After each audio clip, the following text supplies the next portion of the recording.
And dear trainees, I hope that by this time you must have got the fair idea about the functioning of the thermal power plant, some mechanical equipments, especially about boiler. You must have got the understanding. I also expect that the materials which has been given to you, you must be going through it. If any doubt, feel free to ask. So now today we will discuss about air preheater, why it is important, its role, its construction detail. So to start with the basic definition of the air heater is basically it is a boiler accessory. You can say it is short of heat exchanger, and it is a heat exchanger, and it is used to preheat the primary air and secondary air which is being supplied in the furnace for combustion. Primary air is used, as you are aware, we had already discussed about this. So primary air is basically air which is used to carry the coal to the furnace, pulverized coal to the furnace, and secondary air is basically combustion air. So air preheater is used to preheat this primary air and secondary air, and basically its location is between economizer and chimney. It is also used to, or that heating of primary air or secondary air is basically that heat is recovered from boiler flue gas, as a result of which we get the increased thermal efficiency and reduced temperature of flue gas which is being exhausted into the atmosphere through stack. Because of we are supplying the heated combustion air in the furnace, due to which the combustion efficiency also increases. Now you can see that from this figure that ambient air is taken from the fan. So there are basically we are showing only one fan, but it is basically primary air fan and secondary air fan. So this air through primary air and secondary air fan goes through air preheater for preheating before sending it to furnace, that is secondary air, or sending it to the coal mill to carry the pulverized coal to the furnace.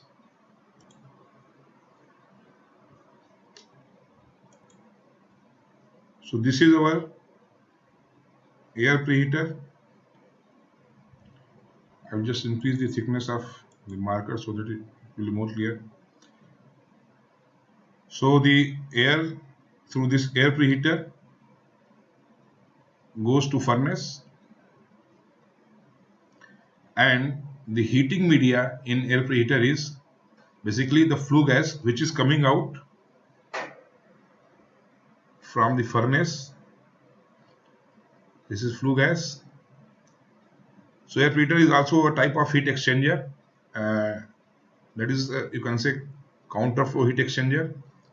So the cold incoming air, when passes through air preheater, it absorbs the heat which is being carried by the flue gas and get heated. This schematic actually elaborates the motion or the path of the flue gas. Here you can see after combustion, here the temperature will be somewhere 1500 to 1700 degrees centigrade. So this flue gas will carry this heat and it will pass through the superheaters, then reheaters, LTSH, then economizer, and finally at 300 to 400 degrees centigrade it will leave the furnace And if suppose there is no air preheater in the system, so what we were supposed to do? We have exhausted this directly to the atmosphere. You just remove it, so it will directly go to ESP, and then through chimney you might have exhausted it. So ultimately what happens, because of this we can trap this temperature of flue gas in air preheater, and we will heat this air, and the temperature of exhaust gas get reduced somewhere in between 120 degrees centigrade to 150 degrees centigrade. Now question arises, why we are not recovering more heat to reduce this temperature below 120 to 150 degrees centigrade? So there is some metallurgical constraints, because this stack, the outer shell what we are seeing, that is a supportive shell made up of concrete, but inside material is a carbon steel. So you know that coal basically also contains sulfur. So this sulfur creates sulfur dioxide, and when the sulfur dioxide absorbs moisture, that gets converted into sulfuric acid. So if cooling this flue gas lesser than 120 degrees centigrade, so chances of formation of sulfuric acid will be there, because sulfuric acid is having its dew point temperature near about 115 degrees centigrade. So always we have to keep the temperature of flue gas more than this dew point temperature of sulfuric acid. Otherwise, this will create a cold end corrosion, and this may corrode the inner lining of the stack, which is made up of carbon steel. It is the reason that the temperature of flue gas which is passing through the stack to the atmosphere is kept above the dew point temperature of sulfuric acid, that is more than 115 degrees centigrade. So generally it is kept between 120 to 150 degrees centigrade to avoid this cold and corrosion because of sulfuric acid. Now in this slide we will see the various boiler auxiliaries. So the numbers are given. So the first one is coal bunker, this one. So as we discussed in earlier class, so through raw coal bunker, and this is feeder through which coal is fed or it is fed to the mill.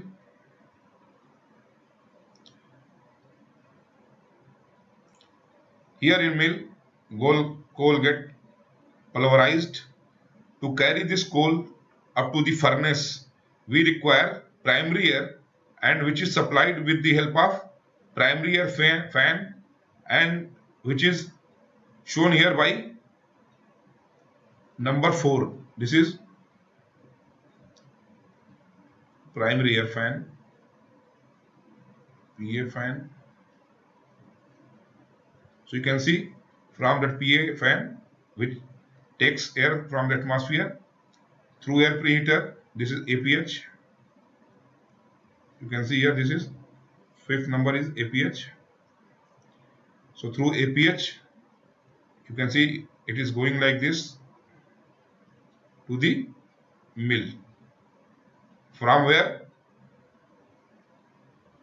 this pulverized coal is carried, or it is mixed with the primary air. Generally its temperature is kept at near about 80 degrees centigrade. It is not kept more than 80 degrees centigrade, otherwise there will be chances of sudden combustion of coal during transportation itself. Why we are heating this primary air? Because when coal gets pulverized, its chances of absorbing moisture will be more. So suppose we are sending the normal air, so normal air may carry the moisture, which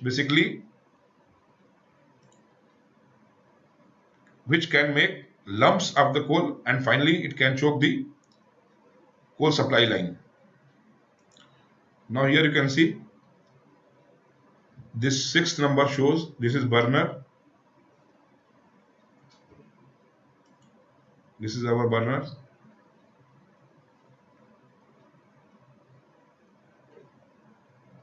Just a minute. This sixth number is our burner.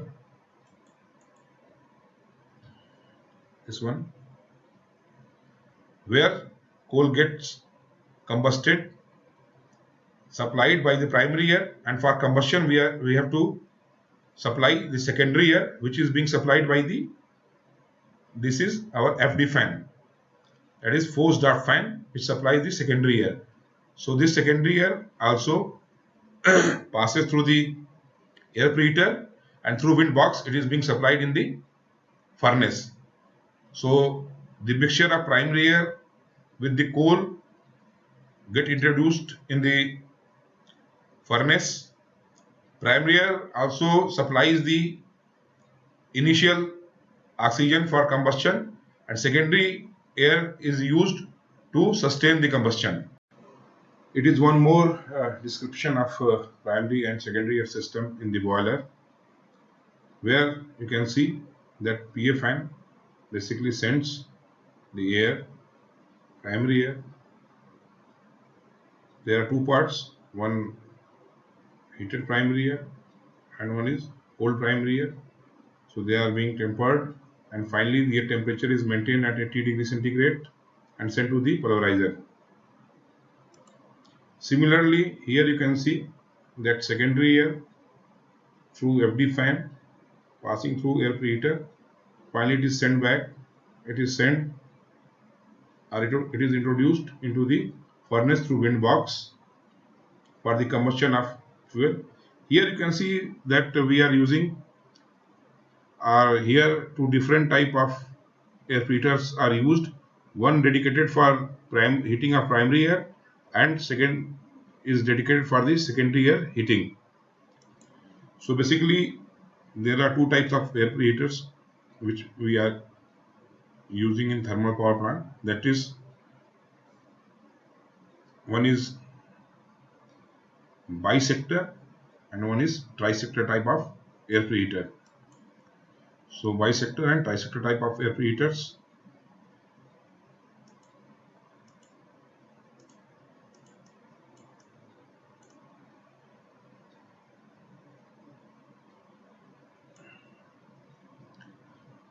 So details we will see at later stage. So just a basic construction, how that bisector and trisector is there. In trisector, it is construction of trisector air preheater. There will be a single air preheater where there will be one segment for flue gas. So it is in and flue gas out. So there are three sections, 1, 2, 3. So the third one is for the flue gas. This is for the secondary air, and this is for the primary air. So this is trisector.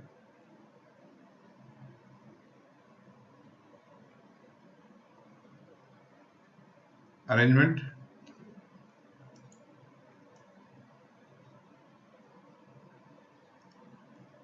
Where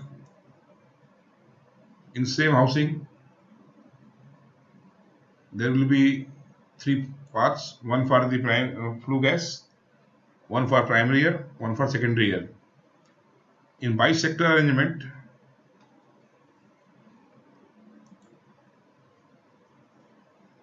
it is like this.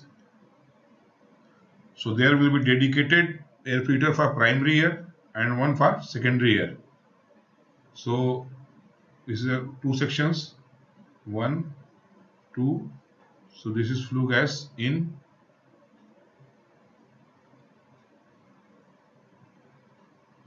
flue gas out, primary air in, primary air out. These details we will see at later stage. Similarly, there will be a dedicated air filter for secondary air, where the path will be same like for flue gas, and instead of this primary air, here there will be secondary air which will be supplied by the FD fan. Here you can see this is secondary air preheater, this is primary air preheater. So like this. So there are basically two types. One is bisector and one is trisector. And I hope that by this illustration you must have got a fair idea uh, the difference between the bisector and trisector type of air preheaters. So after the preamble where we had seen in brief about the air preheater, why air preheater is required, the benefit of preheating the air. Now we will start the fundamentals of air preheater. So as discussed earlier, the higher the exit flue gas temperature, the higher will be the boiler heat loss, efficiency loss. Therefore, air preheater is to recover the sensible heat. So here one thing you have to remember, that air preheater only sensibly heat the air, because there won't be any phase change. Air always remains in single phase, so heating will be sensible heating from the boiler flue gas exiting the economizer, which increases the thermal efficiency of the boiler by reducing the useful heat lost in the flue gas. Here you can see that heating combustion air can rise boiler efficiency about 1% for every 20 degrees centigrade in temperature increase of combustion air.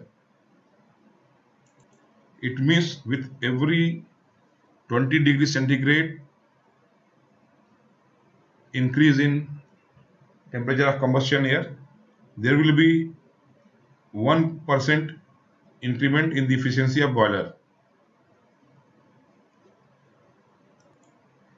These details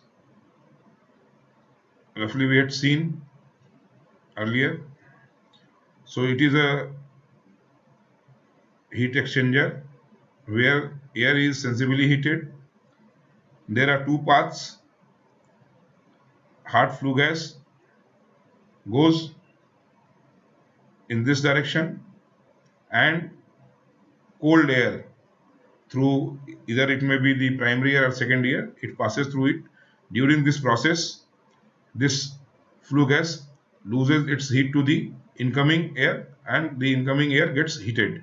So it is a sort of counterflow heat exchanger. So again, just recall the advantages of preheating. So first thing is,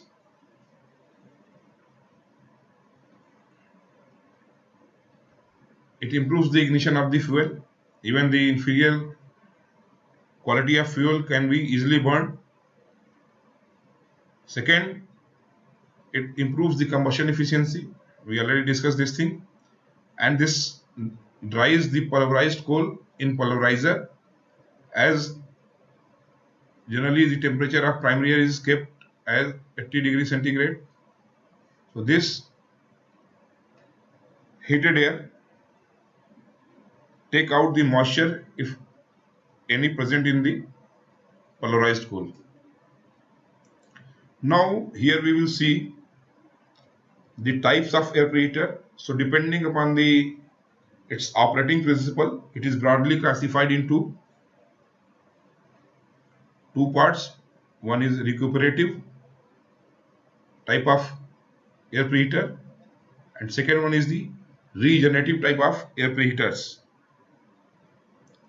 Here itself, I would like to tell you that in general, in most modern power plants, we are using a regenerative type of heaters, and that too the Langstrom or that is Howden type of air preheater.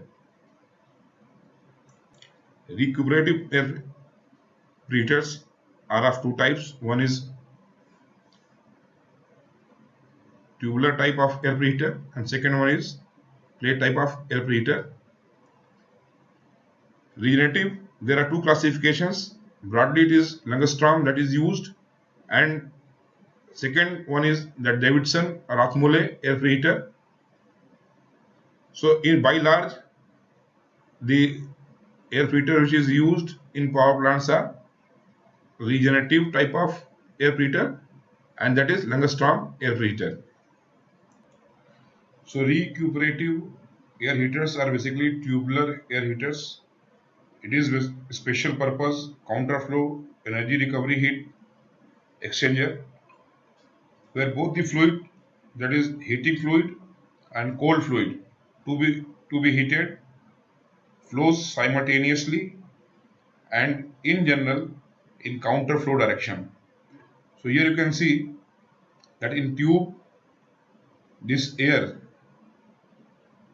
which is cold air, passes through, and in cross direction you can see that flue gas is coming. So both are separated, there is no chance of intermixing, and this air which is passing through this tube absorbs the heat of the flue gas, and both fluids are simultaneously flowing. So there is no intermittency in flow. The reverse of that can also takes place. In tubes, the flue gas may flow, and outside there will be flow of air heaters, air, not air heater. It can be assumed like the car radiator, where the coolant flows through inside the tubes, and it is being cooled by the air across which it comes. That is the cross flow type of heat exchange. The operating principle of recuperative air preheater, that it transfers heat in cross flow direction through the separating partition of either plates or tubes, with the cold side continuously recuperating, means absorbing. The meaning of recuperation is means absorbing the heat conducted from the hot side. So here you can see the both streams are separated by a tube or plate,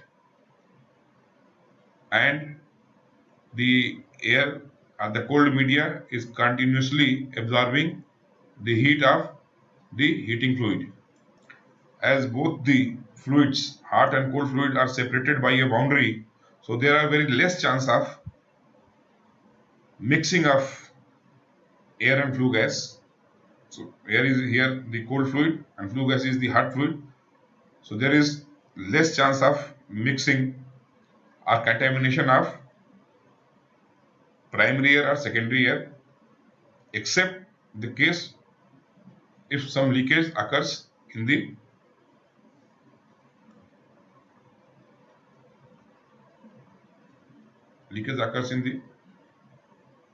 tubes. So that you can see.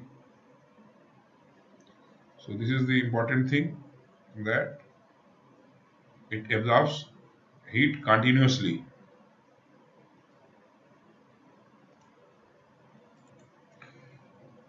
The tubular air preheaters are stationary in nature, so they are having some advantages as less maintenance is involved, as no very complicated system is here, and it requires nil auxiliary power consumption. It requires nil auxiliary power because there is no moving part in it. And second very important thing is that there is no possibility of fly ash carryover by the heated primary air or secondary air, and thus it reduces chance of mill erosion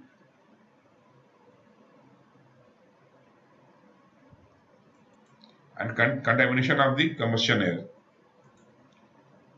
So I think that this is clear to you because there is no direct contact between the air and flue gas. So there will be nil chance of contamination except the case if there is a tube leakage, and this primary air which will absorb heat of the flue gas will not be contaminated with the ash, hence chances of mill erosion will be nil. Now we will see the disadvantages of tubular air preheater. So it occupies more surface area. If any puncture occurs in the tube, then it results in the leakage of air into the flue gas stream, thereby increasing the ID fan load. Because ID fan is supposed to handle only flue gas, so once there will be short circuiting or leakage of air into the flue gas, so the volume of gas will increase and ultimately it will put load on the ID fan. The pressure drop of flue gas across the air preheater is high. Deposits on the tube surface reduces the heat transfer. It means because of the fouling of the tubes, the heat transfer will get reduced. Ultimately, that will reduce the efficiency of air preheating. This is also severely affected by the cold end corrosion, and replacement of punctured tubes is a major task requiring more downtime of the boiler. Now we will see the operating principle of regenerative type of air preheater, which is broadly used in or largely used in the modern thermal power plants. Regenerative heat exchanger is basically a regenerator where heat from hot fluid is intermittently stored in a thermal storage media before it is transferred to the cold fluid. So first thing that has to be remembered, that is it is having intermittent operation. Intermittent operation, that is just reverse of the recuperative system where both the fluids simultaneously flows. So here first the heat of hot fluid is transferred to the some thermal storage medium, and when that thermal storage medium comes across the cold fluid, it transfers its heat to the cold fluid. So it is a intermittent sort of operation where hot and cold fluid does not come directly in contact. They are coming in contact through some storage media. You try to understand this principle by a simple example. One thing is that you are directly heating the water. You are taking water in a pan, putting it on the stove, and it is directly heated. Second thing is that you take some pebbles or stones, you heat it, and then you drop or put that heated stone in water. So in that case also the water will get heat, but the principle is different. In first case, water is getting heat directly from the source, heat source. In second case, heat source is transferring it heat first to the stone Stone is here thermal storage. It absorbs that heat, and once it is brought in contact with the water, it releases its heat to the water and water gets heated. That's why regenerative type of air preheater is also called as indirect type of air preheater. Then it contains intermediate heat storage medium. So this cold surface or that storage medium, when comes in contact with the heater surface, it gets heated, and this heated surface, when brought in contact with the cold air, it gives it heat to the cold air. So this is the intermittent operation and indirect type of heating, where this hot flue gas is not directly transferring its heat to the cold fluid, but it is through some intermediate storage media. So here you can see this is storage media, this rotating cylinder which rotates at very slow RPM, and this is packed with this type of heat absorbing material, just like you can imagine that fins which are in car radiator. So this is fully packed, which increases its surface area, and ultimately that increases the heat absorbing capacity. So the rotating cylinder packed with thousands of square meter of specially formed sheets of heat transfer surface. As it revolves, when it rotates, here you can see it rotates like this. So during its revolution, heat of flue gas is absorbed through one half. So suppose this is flue gas path. Flue gas is going through this. So once this segment comes in contact with this flue gas, it will absorb the heat of the flue gas, and after rotation, when it moves and come to this side, through which primary air oblique secondary air, anyone, if it is a bisector, either primary air or secondary air will pass. If it is trisector, so there will be two segment, one for PA and second one for secondary air. So this element, after absorbing heat of flue gas, when it comes to this side, it come across the cold air, and this cold air absorbs this heat from this storage medium. So the accumulated heat is released to the incoming air as the same surface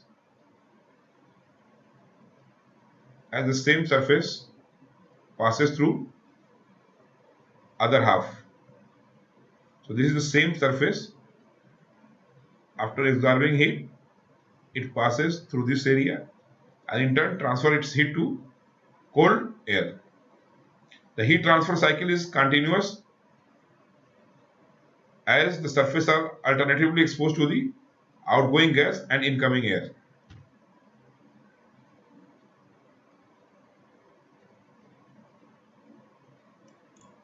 As in modern power plants, the Langstrom air preheaters are used, so our discussion will be mainly focused over this type of air preheater.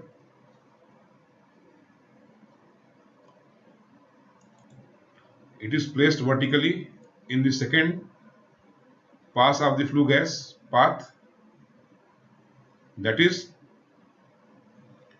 in convective pass. When the flue gas from radiant zone passes through convective zone, transferring its heat to the LTSH economizer, and then when it leaves the economizer, so there this air preheater is placed between economizer and the chimney. It consists of casing dividing into two flow paths if it is a bisector, or three flow paths if it is a trisector. Already we had discussed earlier. The flow paths are composed of heating elements, and generally the rotation speed is very slow so that it gives the time for heat transfer, passes through the gas stream absorbing heat, then through a sealed sector to the air stream where heat is given up and again returns through another sealed sector to the gas stream for absorbing the heat. Means this process is going on. In half rotation, that heat absorbing media comes across the hot fluid, that is flue gas. It absorbs, then it rotates and goes to the second pass where the cold air is coming. This storage media loses its heat to the cold air. Cold air gets heated. Again, this storage media, thermal storage media, gets cooled, come again to the first sector, and where it again comes in contact with the hot flue gas. It absorbs heat, and the same process gets repeated. And in this way, the heat transfer from flue gas to the cold air takes place. This is a construction of trisector type of air preheater. So this is hot flue gas is coming in that half segment, that is like this. The other half, if we divide this, so this other half, this portion is for hot flue gas, and this second pass is divided into two parts. One is for primary air and another is for secondary air. So this is a trisector type of air preheater. The section of primary air is smaller in comparison with the section for the secondary air, because the amount of secondary air requirement is more in comparison with the primary air. And trisector air preheater, both primary air and secondary air is handled in one air preheater, while in bisector type of air preheater there will be separate air preheaters for heating primary air and secondary air. 500 megawatt and above rating boilers has usually they got bisector type of air preheaters used to independently heat the primary and secondary air. So there are total 4 air preheaters, 2 air preheaters for primary and 2 for the secondary air preheating. Already we discussed that the size of the secondary air preheater will be definitely larger in comparison with the primary air preheater, because the total requirement of the secondary air is much more in comparison with the primary air. Primary air is just utilized or used for handling the pulverized coal, or it is a carrier to send the pulverized coal to the mill, to the furnace from mill. So in bisector type of air preheater, we are having greater flexibility for controlling the temperature of primary air and secondary air, because those both temperatures can be independently handled. So this is a picture of, that is bisector type of air preheater. This is bisector APH. So you can see there is only two segments, one for hot flue gas, one for either primary or secondary air. So from this figure, what we discussed earlier, you can see that the inlet temperature of the flue gas to the air preheater is somewhere in the range of 300 to 400 degrees centigrade,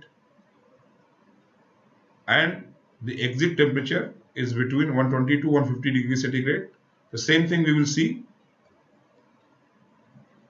with the in the figure of air preheater. Next slide. So here you can see the atmospheric air at a temperature of 30 degrees centigrade is introduced in this air preheater, and the flue gas at a temperature of 350 degrees centigrade, as we had seen earlier, comes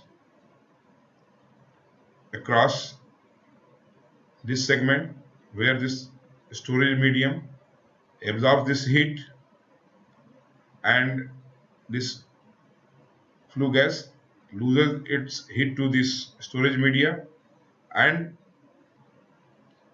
cold or comparatively cooler flue gas comes out from this air preheater, and finally through ESP it is being sent to the chimney and to the atmosphere. And during this process of heating, that air, basically we are discussing here with the secondary air, it gets heated up to 300 degrees centigrade. This is also one of the picture that is depicting the functioning of the air preheater. The tri-sector type of air preheaters.